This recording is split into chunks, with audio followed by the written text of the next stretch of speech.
Hey, what's going on, guys?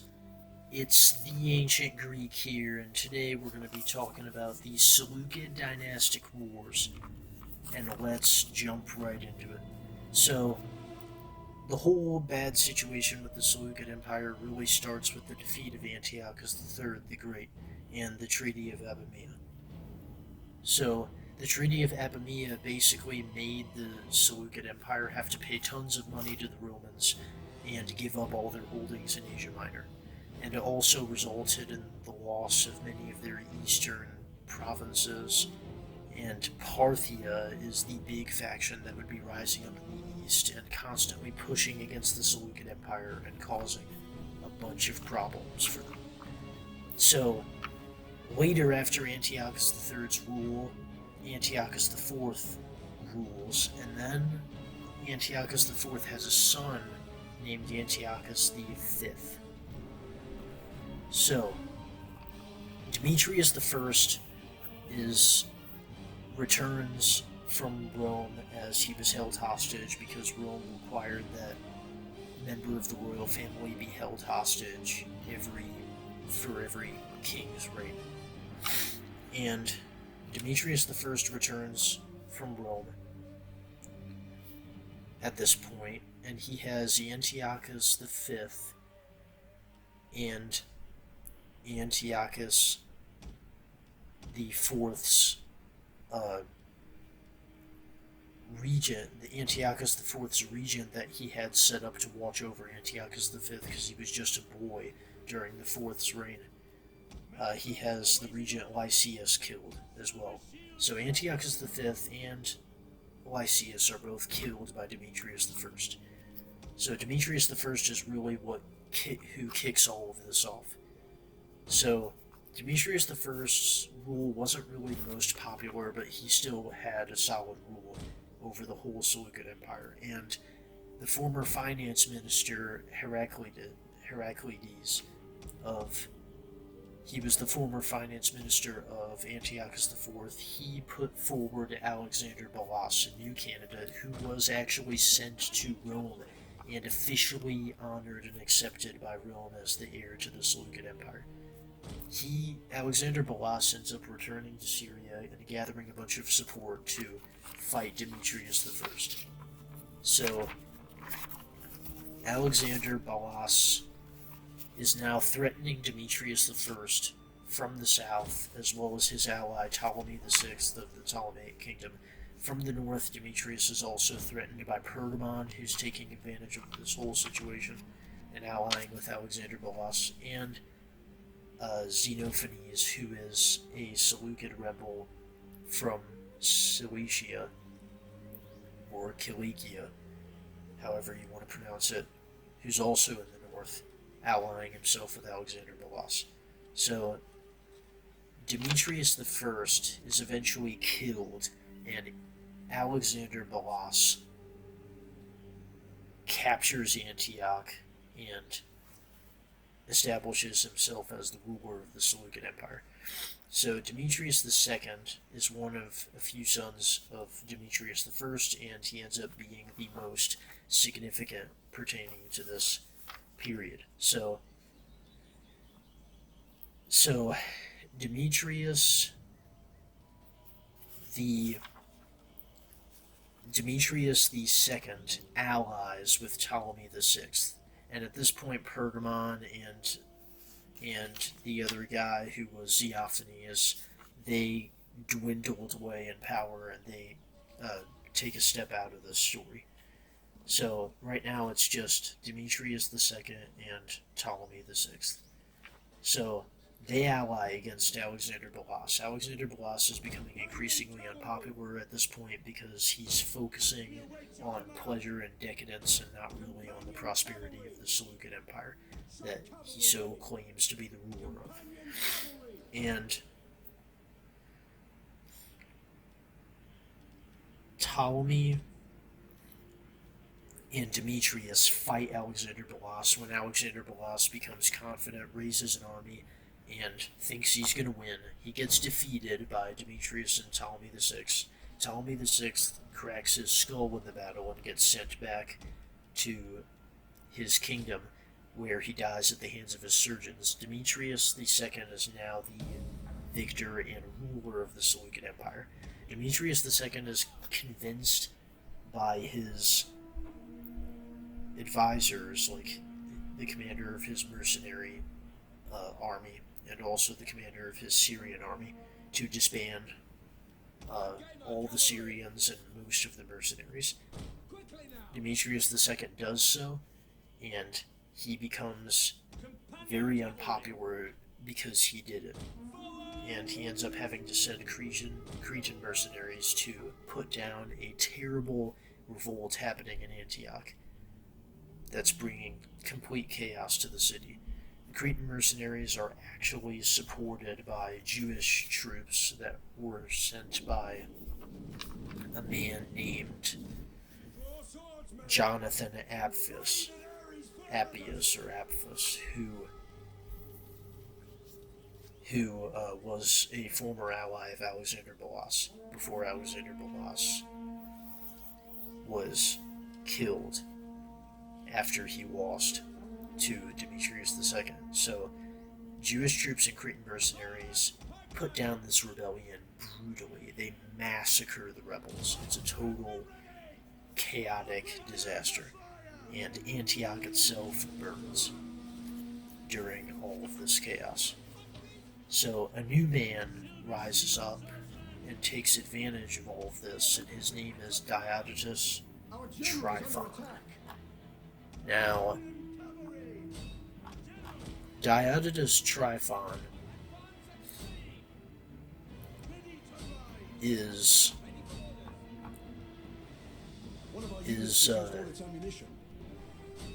a man with very high ambitions, and a man who stops at nothing to defeat the people who he does not agree with.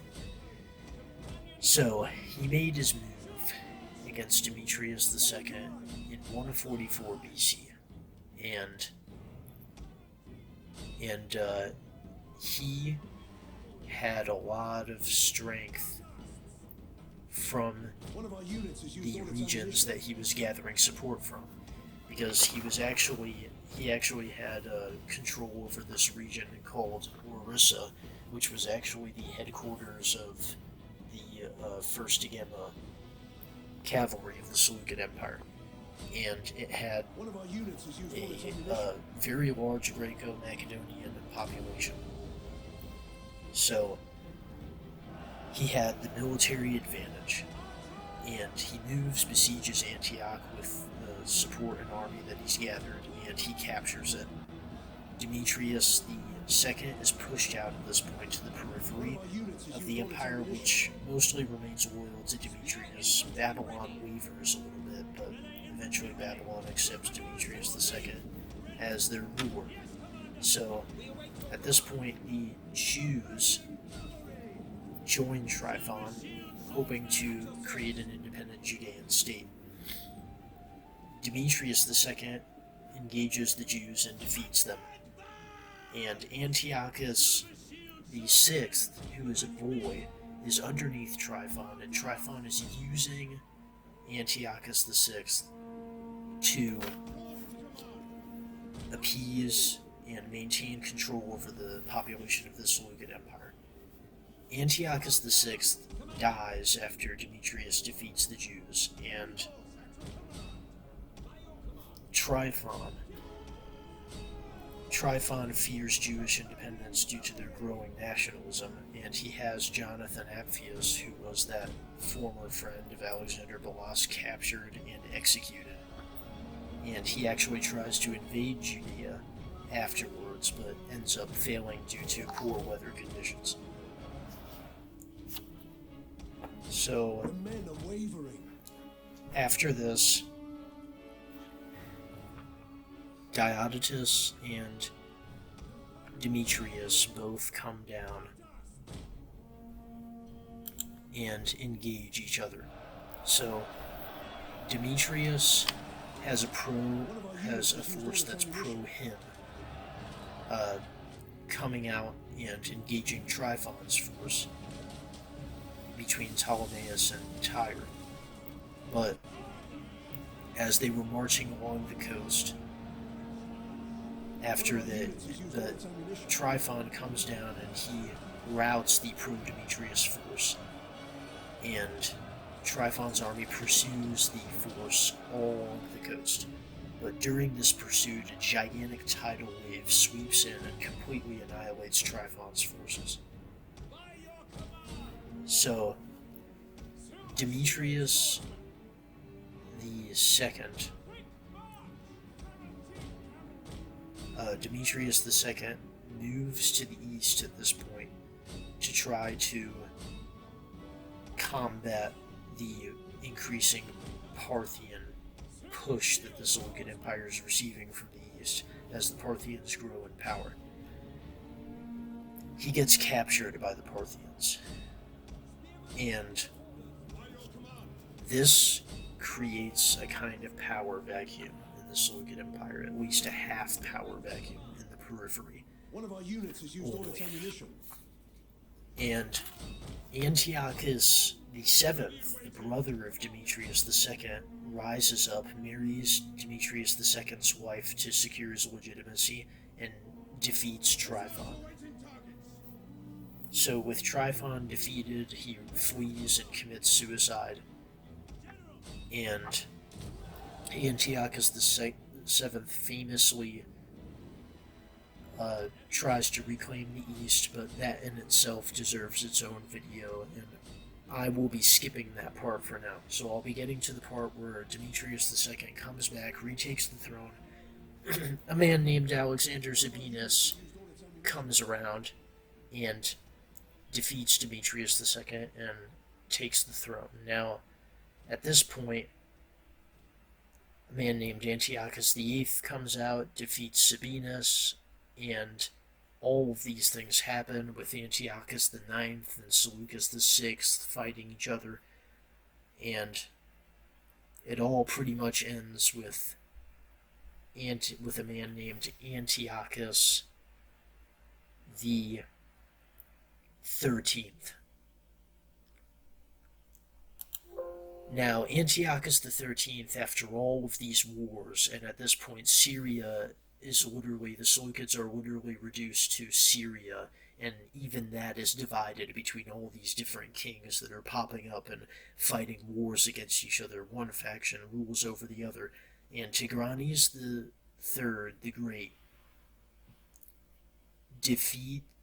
comes down and defeats the Seleucids and invades their region and completely wipes out the Seleucid Empire and occupies it and adds it to the Armenian kingdom. And this is a huge success for Tigranes the Great of Armenia, as he completely smacked the Seleucids in the side of the head and robbed Antiochus the 13th of the ability to secure any kind of claim to the Seleucid Empire. Eventually, the Armenians would end up withdrawing from the Seleucid Empire, and Antiochus the 13th would claim rule alongside Philip II,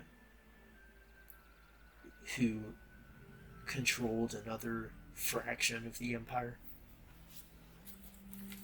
But and those two rulers would end up being client states of Ptolemy of Rome and ruling as semi-kings in their now pathetic excuse for the Seleucid Empire. And eventually Ptolemy would grow tired of them and have them both executed, and that would officially mark the end of the Seleucid Empire forever. Now, on Armenia's part, it was incredible how they took advantage of this whole situation and managed to secure a huge victory like that. And the reason why they retreated is something I would definitely like to explore and cover as a bonus in a future video if I can, because they could have easily maintained control over Syria and maybe even expanded further from there, and who knows, they could have been a force to be reckoned with against Rome in the future. So I will definitely be looking into the reason why Tigranes the Great actually retreated from Syria, because he definitely had something going there. But at that point, the Seleucid Empire and any life left inside it would have definitely been all about joining the armies of these rulers who were claiming legitimacy over each other constantly and just causing a lot of ruckus and chaos and not really doing anything productive, and likely focusing their lives on pleasure and decadence rather than actually ruling their kingdoms in any kind of productive way. And any way that the Armenians ruled Syria was probably better than the way the Seleucids were ruling Syria at that point. There might have been a chance to take back the Seleucid Empire, but the fact that the Syrians were so disunited at that point, and especially the Greek noble class in Syria was so disunited at that point, and all the powers on the outside, like the Ptolemies and especially the Romans, were pulling strings and always trying to throw the region back into chaos, because of course they feared the rise of a new Seleucid Empire to challenge them. I mean, it's a lot easier when you don't have to worry about a gigantic force flanking you and possibly being the end of your life and your nation. So, the Romans and the Ptolemies definitely enjoyed the Seleucid dynastic wars, but eventually the Romans just grew tired of them and decided to execute everybody and put an end to the Seleucid state as a whole. But the Seleucid state finally came to an end in 64 BC, and that marks the end of the Great Seleucid Empire. But another state would be coming out and taking its position within the Roman Empire as an independent Syrian national state that would almost see victory but be cut short by a great Roman emperor who would put the stop to the chaos that was happening at the time period. And that will be all for today. Have a great time, you Phil Hellenes. The Ancient Greek out.